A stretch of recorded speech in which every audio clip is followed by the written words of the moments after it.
Isikilize Qur'ani inavyosema.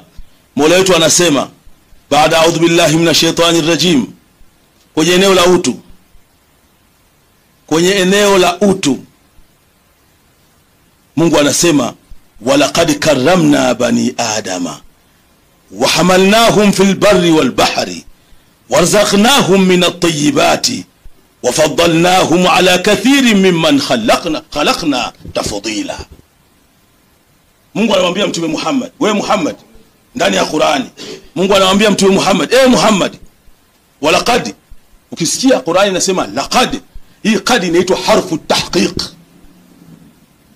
yani kwa hakika, kwa kweli ilivyo. Mwanadamu ni kiumbe wa thamani, mwanadamu ameheshimiwa, haitakiwi heshima yake kuvunjwa. Huyu ana thamani.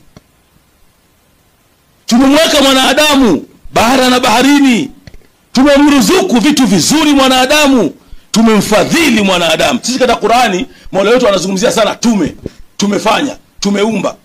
Sasa ukiwa wewe unajua Qur'ani unasema sasa Mungu ni anasema mmoja, lakini Bwana anasema tume. Hii si tume ni wengi?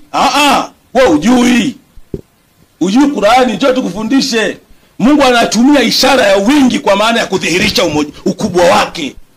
Ndio maana rais wa Tanzania anakwenda Marekani kuomba msaada, anasema sisi wa Tanzania tumekuja kuomba. Pale yuko Sheikh Hashim wala Askofu Bundala, pale yuko Samia peke yake, akisema tume. Na zipo kaida za kilugha za kisheria ukija tutakufundisha. Qur'ani inaelekeza heshima ya utu wa mtu. Kwa mwanasiasa yoyote kwenye uchaguzi huu tunaokwenda nao, wakati anaandaa zile nondo zake za kwenda kueleza ilani ya uchaguzi ya chama chake, anaenda kueleza anayoyataka, achunge utu wa mtu. Huyu unayekwenda kumdhalilisha kwenye kiriri ana watoto. Huyu unayemtukana ana baba, ana mama, lakini ana dini yake, ana kabila lake. Kama ukwenda vizuri, tafsiri yake utaamsha hisia za makundi yote haya. Kumbe Qur'ani inatutaka kuheshimu utu wa mtu. Sisi hata kule kwenye mwezi wa Ramadhani, mwezi wa ibada sana. Umeambiwa hata ikitokea mtu akikutukana usijibu, mwambie inni saim, mimi nimefunga bado, sijibu matusi.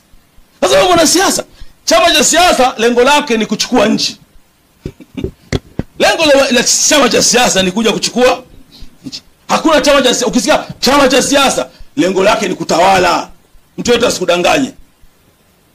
Sasa ikiwa wewe maelezo yako yatakuwa ni kuvunja heshima za watu, kutukana watu, kudhalilisha watu, haijalishi chama cha mwenzio au nyinyi wenyewe kwa wenyewe, kwa sababu kuna vita humu ndani ya vyama vyenyewe.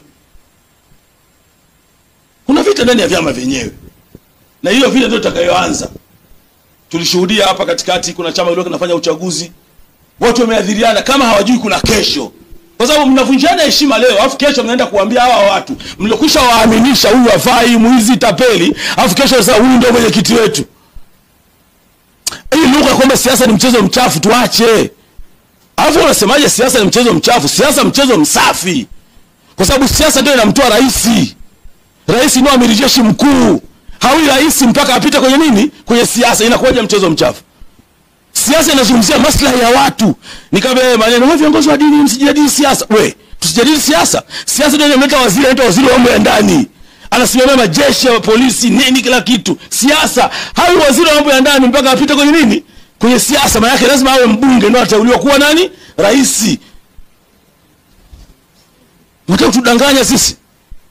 Hawi waziri wa mambo ya ndani mpaka awe mbunge.